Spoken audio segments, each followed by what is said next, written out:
បងស្ត្រីណាខ្លះចានៅសុកស្រាប់តែបាត់បង់អារម្មណ៍នៃការរស់នៅជាមួយនឹងគ្រួសារចាមិនមានដូចកាលពីមុនចាហើយសំណួរទាំងនេះក៏ខ្ញុំទទួលបានច្រើនដែរហើយក៏អាចនឹងបងស្ត្រីភាគច្រើនដែរដែលគាត់កំពុងទៅជួបប្រទះគ្រាន់តែថាបងស្ត្រីខ្លះគាត់អាចហ៊ានខមមិនសួរគាត់ហ៊ានឆានមកសួរហើយមានបងស្ត្រីមួយចំនួនទៀតគឺគាត់អៀនមិនហ៊ានទៅសួរនាំទេអញ្ចឹងគាត់ទ្រាំទុកលក្ខតែម្នាក់ឯងអញ្ចឹងនៅពេលណាដែលគាត់ទុករយៈពេលយូរទៅវាធ្វើឲ្យបញ្ហាហ្នឹងអត់បានដោះស្រាយកាន់តែធ្ងន់ពីមួយថ្ងៃទៅមួយថ្ងៃចាបញ្ហាផ្លូវចិត្តរបស់គាត់កាន់តែធ្ងន់ទៅចាអញ្ចឹងមូលហេតុ3ដែលធ្វើឲ្យស្ត្រីបាត់បង់ចំណងក្នុងការរស់នៅជាមួយគ្រួសារទី1ស្ត្រីឥឡូវនេះគឺគាត់ធ្វើការងារច្រើនចាទាំងការរកស៊ីទាំងការមើលថែគ្រួសារគាត់ស្មុគស្មាញធុញថប់គាត់តបប្រមល់គាត់ទៅជាមានបញ្ហា stress ចាអញ្ចឹងនៅពេលដែលគាត់ stress គាត់ឃើញអត់លក់ចាធ្វើឲ្យរាងកាយគាត់ចុកខ្សោយប្រព័ន្ធការពាររាងកាយគាត់ចុកខ្សោយអរម៉ូនមានការប្រែប្រួលចាអញ្ចឹងទ្វីមីរបស់គាត់ចាប់ផ្ដើមមានការស្ងួតកណាស្ងួតយូរទៅជាក្តៅបាត់បង់បាក់តេរីល្អអញ្ចឹងនៅពេលដែលទ្វីមីគាត់ស្ងួតស្ត្រីអត់សូវមានអារម្មណ៍នៅជាមួយគ្រួសារទេចាអញ្ចឹងគឺបែរជាគាត់មានអារម្មណ៍ធិញធុញទៅនឹងគ្រួសារវិញចាទី2ស្ត្រីដែលគាត់មានជំងឺស្ងួតទ្វីមី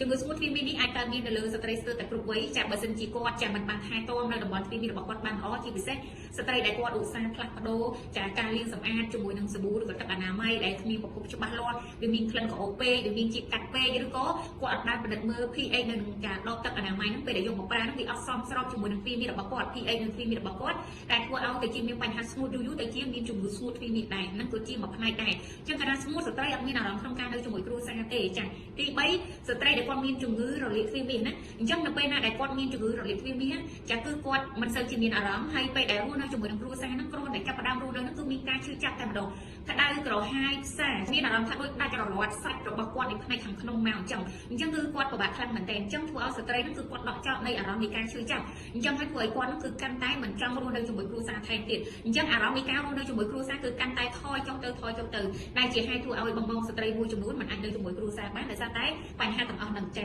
អញ្ចឹងបើសិនជាបងស្ត្រីកំពុងទៅជួបប្រទះទៅនឹងបញ្ហាទាំងអស់នេះសូមប្រញាប់រកដំណោះស្រាយ